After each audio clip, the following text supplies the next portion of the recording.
Hey hi hello దోస్తులు, ఎట్లున్నారు అందరూ? నేనైతే చాలా బాగున్నాను. మీరందరూ ఎట్లున్నారో కామెంట్ చేసేయండి.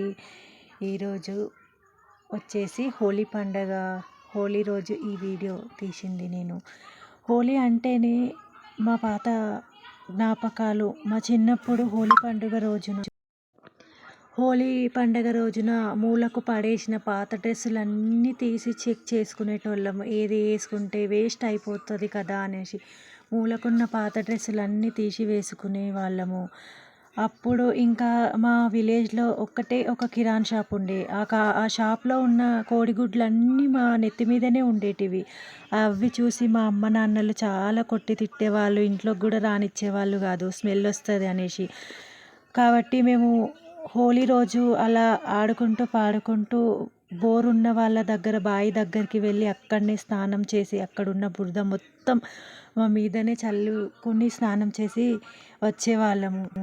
పూసుకొని స్నానాలు చేసి వచ్చేవాళ్ళము. కానీ మేము ఆడిన రంగులు మా ముఖాలకు, అవి రంగులు మొత్తం పోవటానికి 3 రోజులు పడేది. కానీ ఇప్పుడు జనాలు రంగులు మార్చే బిజీలో ఉంటే రంగులు పూసుకొని పండుగ చేసుకున్నంత తీరిక అయితే ఎవరికి లేదు. ఒక పాస్ ఫోటోని ఎడిట్ చేసి స్టేటస్ పెట్టేసుకుంటే హోలీ పండుగ జరిగిపోతుంది. ఈ జనరేషన్లో అలా ఉంది. ఇప్పుడు ఈ కాలంలో మనము ఒక పెళ్ళికి పోకపోయినా కానీ ఆ పెళ్ళిలో మనం ఉన్నట్టు మన పాస్ ఫోటోని యాడ్ చేసి మరీ చేసేస్తున్నారు. ఇప్పుడు కాలంతో పాటు మనుషులు కూడా మారిపోతున్నారు. రాను రాను జనరేషన్లో పండుగలు కూడా ఎవరు జరుపుకోరు, అలా ఉంది. మా విలేజ్లోనైతే ప్రతిసారి హోలీ పండుగ అయితే చాలా బాగా జరుపుకొని ఆడేవాళ్ళము. ఈసారి మాత్రం అసలు రంగులు చూద్దామన్నా కానీ ఎవరి ఫేస్కి అయితే కనబడట్లేదు. రోజులతో పాటు మనుషులు కూడా మారిపోతున్నారు. అందరూ అయితే హోలీ పండుగ రోజున నాన్ వెజ్ వండుకొని తింటారు, కానీ మేము మాత్రం అలా చేయము.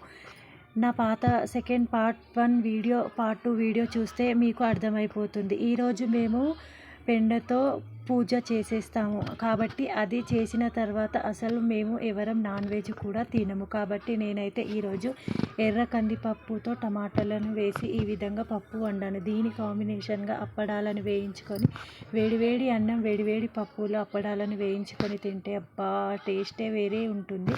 కాబట్టి నా వీడియో నచ్చితే మాత్రం మీరైతే లైక్, షేర్, సబ్స్క్రైబ్ చేసుకోండి.